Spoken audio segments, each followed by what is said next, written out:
Radio Nacional. Nuestros sures.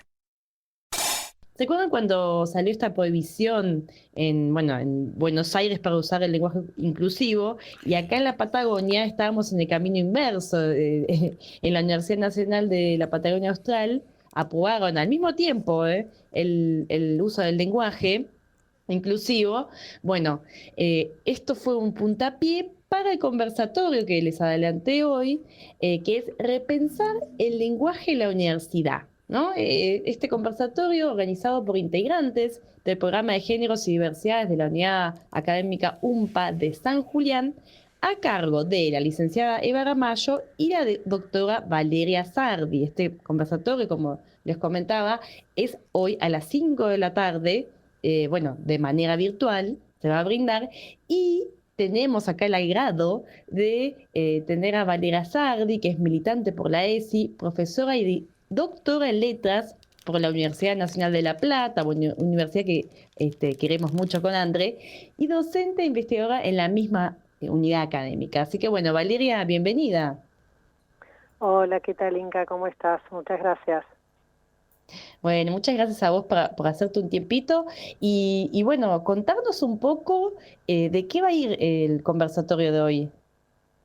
Bueno, la propuesta desde el área de género de la UMPA a cargo de Micaela Cohen es un espacio de conversación y de discusión, digamos, en torno al lenguaje inclusivo, pero también para repensar, su uso en los ámbitos universitarios y problematizar, por un lado, desde el punto de vista epistemológico, qué es el lenguaje inclusivo, qué es lo que viene a proponer el lenguaje inclusivo en términos de lenguaje, pero también en términos identitarios, y por otro lado, también reflexionar acerca de los prejuicios y las resistencias que hay a su uso en el ámbito universitario, como en ciertos ámbitos también sociales.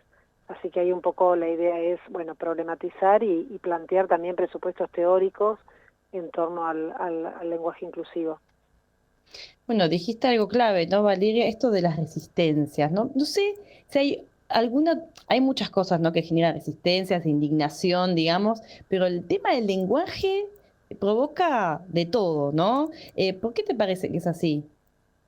Bueno, creo que en el caso del lenguaje inclusivo podríamos plantear, por un lado está la cuestión de ciertas personas con una formación purista del lenguaje, con la idea de que el lenguaje no cambia y que se tiene que mantener, digamos, siguiendo ciertas normas gramaticales, también aquellas que rigen las academias, como por ejemplo la Real Academia Española, plantean que es un lenguaje agramatical, que no respeta la norma, sí, que de esa manera si se enseña lenguaje inclusivo, los estudiantes no van a aprender la lengua correcta.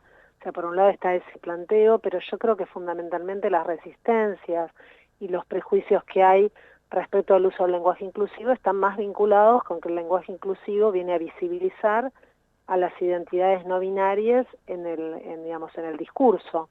Entonces, todavía hay muchas personas que no pueden ni siquiera pensar, o sea, que están más allá del límite, digamos, de lo pensable para esas personas, que hay, digamos, múltiples identidades sexogenéricas, que no solamente, digamos, nos podemos identificar dentro de la matriz binaria femenino-masculino, o varones y mujeres, sino que hay personas que se autoperciben dentro de otras identidades que rompen y discuten justamente ese binarismo de género. Entonces creo que fundamentalmente los prejuicios, las resistencias y también el nivel de beligerancia que hay respecto al uso del lenguaje inclusivo está más vinculado con esa resistencia y no aceptación de otras identidades sexogenéricas, puntualmente las identidades no binarias, que no se reconocen dentro de esa matriz binaria de femenino-masculino. Digamos, entonces, lo que vos mencionaste, ¿no?, al principio, que es esto de qué viene a proponer el lenguaje inclusivo, tiene que ver con esto, ¿no? Exactamente, el lenguaje inclusivo lo que viene a proponer es poder visibilizar en el discurso a aquellas personas que se autoperciben como identidades no binarias.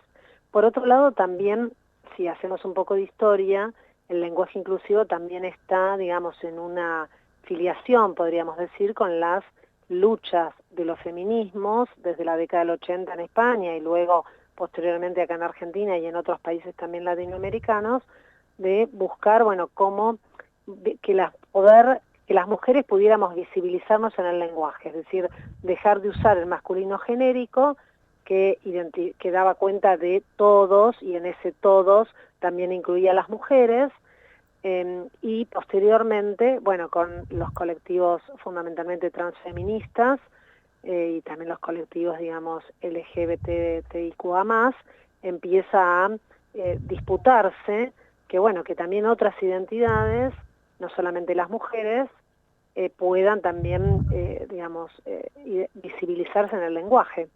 Entonces ahí, bueno, empieza a utilizarse el lenguaje inclusivo, que en los ámbitos académicos originariamente se utilizaba, bueno, la X, el asterisco, sí, además de la E, del morfema E, como sobre todo para el lenguaje oral, y que después, acá en Argentina, fundamentalmente a partir del movimiento Ni Una Menos en el 2015 y posteriormente todo lo que fue la marea verde y digamos, la revolución de las hijas en relación a la lucha por la promulgación de la IBE, empieza a aparecer y a visibilizarse mucho más fuertemente el uso del lenguaje inclusivo también en los medios de comunicación masiva, en los ámbitos educativos, digamos, sale de ese núcleo más cerrado de los estudios de género en el ámbito académico, ¿no?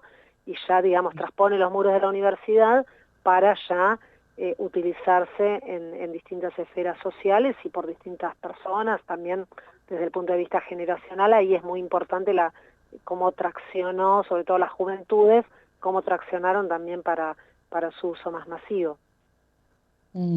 Bueno, a partir de lo que decís, ahí aprovecho, ¿no?, para hacerte otra pregunta, que es la típica, ¿no?, que te dicen, bueno, pero si en la palabra todos ya estás incluida, ¿no?, me dicen a mí como mujer cis, ¿no? No te quejes, no le des tanta importancia. ¿Qué le puedo responder ante esto? Bueno, a ver, le podés responder que vos como mujer cis o yo como mujer cis no nos reconocemos en ese masculino genérico. Ese masculino genérico no nos está identificando como mujeres cis, ¿sí? Porque en realidad no podemos considerarnos iguales a los varones, ¿sí? Somos sujetas diferentes a los varones y el uso de ese masculino genérico tenía, digamos, desde el punto de vista gramatical, tenía el objetivo de incluir a iguales, ¿sí? A sujetos iguales. En realidad no nos consideramos iguales a los varones por ser mujeres. Entonces, justamente no podemos identificarnos en ese masculino genérico. Imaginemos en este caso qué pasa con las personas que se autoperciben como identidades no binarias, ¿sí? O como lesbianas no binarias, o como gays no binarias, digamos, que claramente no se incluyen, no se perciben, digamos, o se sienten identificadas en ese uso del masculino plural, ¿sí? Y creo que ahí también me parece que es importante pensarlos en términos también identitarios, ¿sí? ¿Qué pasa cuando lo que no nombramos no existe? ¿Sí? Esta frase que se usa tanto.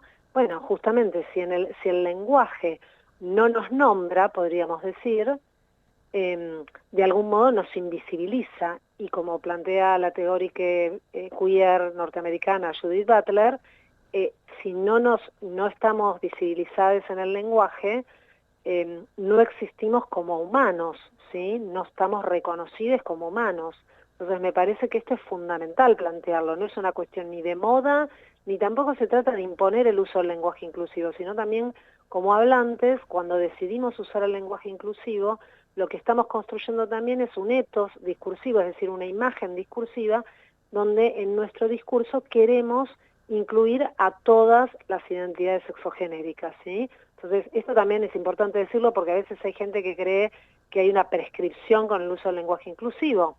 Esto que comentaban al inicio de de este bloque, ustedes, cuando plantean, bueno, como en la UMPA, en el mismo momento que acá en el gobierno de la ciudad se prohibía el uso del lenguaje inclusivo, en la UMPA salía la resolución, justamente creo que ahí es importante plantear cómo en un ámbito educativo es muy importante que haya una resolución que permita a los estudiantes utilizar el lenguaje inclusivo, porque esto tiene que ver con que esos estudiantes, esas personas que no se reconocen en la matriz binaria, puedan ser visibilizadas y puedan ser identificadas como seres humanos, ¿sí? Y esto me parece que es fundamental también pensando un espacio educativo como un espacio hospitalario y como un espacio que aloja a todos los sujetos, a todas las identidades sexogenéricas. Entonces no es una cuestión menor, no es una cuestión solamente gramatical, esto es lo que quiero decir, sino que apunta justamente a dar cuenta de la existencia humana de todas las identidades, y esto hace también que el mundo pueda ser un poco más vivible para todos, ¿no? Qué fundamental, ¿no? Que todos podamos ser visibilizados como seres humanos. Me parece que ahí es un cierre excelente, ¿no? Como, o seres humanos, ¿no? Como para incluir. Bueno, Valeria, y vamos a hacer la invitación, ¿no? No sé si podemos todavía inscribirnos en el conversatorio, ¿cómo es? Mira, la inscripción, lo que yo tengo entendido que cerraba ayer, pero bueno, creo que después el conversatorio creo que va a quedar visible digamos, en los links institucionales, creo, pero creo que ya la inscripción era hasta ayer. Perfecto, perfecto. Bueno, entonces habrá que buscar ahí en el programa de Géneros y Diversidades de la Unidad Académica de San Julián. Y bueno, Valeria, muchísimas gracias por bueno, toda esta sapiencia, ¿no? Y fundamentos que nos diste, a la hora también de debatir estos temas Bueno, y muchas gracias a vos explicarlos. y un saludo, un abrazo para vos y a toda la audiencia. Muchas gracias, un abrazo. Chao. Bueno, la escuchamos a Valeria Sardi, que va a estar hoy, es doctora y profesora en letras por la Universidad Nacional de La Plata y